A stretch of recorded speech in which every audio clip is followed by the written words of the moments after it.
So I couldn't find my tripod, so I'm legitimately kneeling on the floor. Oh my god, in the most uncomfortable position ever. I don't even know if I'm focused. I'm leaning against my bookshelf. There's a great chance it falls and crushes me and kills me and you watch me die in this video. What better way to put you in a Christmas spirit than that little rant in the beginning? What better way to film an OBC video than using books as the tripod?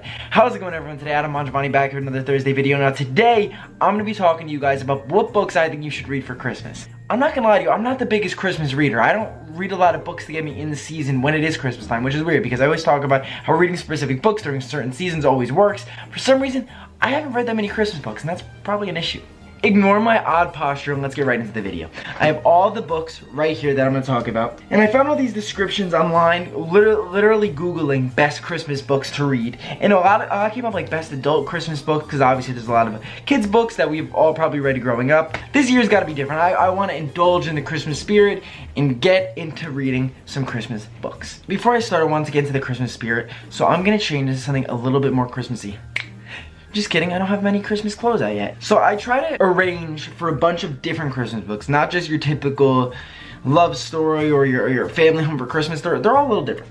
So the first one we have is called Last Christmas in Paris by Hazel Gaynor and Heather Webb. Now this book takes place when World War I is also taking place, so it's the early 1900s. So Evie and Thomas experience a very different war. Frustrated by life as a privileged young lady, Evie longs to play a greater part in conflict. But how? And as Thomas struggles with the unimaginable realities of war, he also faces personal battles back home where War Office regulations on press reporting cause trouble at his father's newspaper business. Through their letters, Evie and Thomas share their greatest hopes and fears and grow ever fonder from afar. Can love flourish amid the horror of the First World War, or will fate intervene? Christmas 1968, we fast forward. With failing health, Thomas returns to Paris, a cherished packet of letters in hand, determined to lay to rest the ghosts of his past. But one final letter is waiting for him. So that seems like it's a love story, but also it seems like everything doesn't go as planned. And it's also a little bit retro, going back to the early 1900s and the mid 1900s. So it's not your typical 2017 love story. You know, there's a war going on. Next up is Pride and Prejudice and Mistletoe from New York Times bestselling author Melissa De La Cruz. This book features one Miss Snooty, Darcy. Darcy Fitzwilliam is 29, beautiful, successful, brilliant. She dates hedge funders, basketball stars, and is never without her 3 cell phones. Okay, I understand 1 cell phone, maybe 2, 1 for work and 1 for home, but 3? Legitimately, in the next line says 1 for work, 1 for play, and 1 to throw at her assistant. Just kidding, but are they really? Darcy's never fallen in love, never has time for anyone else's drama, and never goes home for Christmas if she can help it. When her mother falls ill, she comes home to Pemberley, Ohio to spend the season with her family and the Glee cast. I made the last part up because I'm a Glee fan, and Glee took place in Ohio. Her parents throw their annual Christmas bash where she meets one Luke Bennett, the smart, sardonic slacker son of their neighbor. Luke is 32 years young and he's never left home. He's a carpenter, makes beautiful furniture, and is content with his simple life. Comes from a family of 5 brothers, each one less ambitious than the other. When Darcy and Luke fall into bed after one too many eggnogs, Darcy thinks it's just another one-night stand. But why can't she stop thinking of Luke? Okay, if he's 32 and still living at home, there's gotta be more issues here, just saying.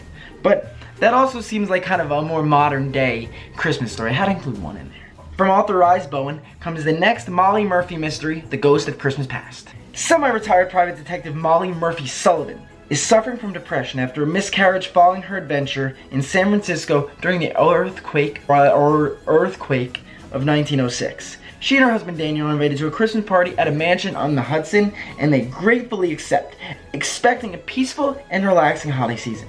Not too long after they arrive, however, they start to feel the tension in the house's atmosphere. Then they learn the host couple's young daughter wandered out into the snow 10 years ago and was never seen again. Molly can identify with the mother's pain at never knowing what happened to her child and wants to help. But there's so little to go on. No ransom note, no body found, but Molly slowly begins to suspect that the occupants of the house know more than they're letting on. Then on Christmas Eve, there is a knock at the door and a young girl stands there. "I'm Charlotte," she says. "I've come home." What? Who is Charlotte and why is she home? Is she their daughter? Oh my god. Now the next book is not a Christmas book, but it's our onlinebookclub.org book of the month for the month of December.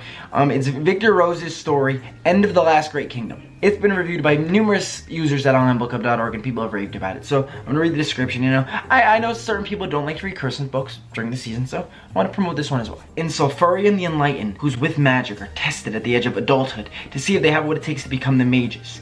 For Leaf, an orphan who has not awakened his powers, yet the trials are insurmountable. However, by the skin of his teeth, Leaf manages to pass and is reborn as Mage Brimstone. Just as Brimstone becomes comfortable with his new life, the Order arrives and turns his world upside down. Their intent is to use him as a political and military pawn.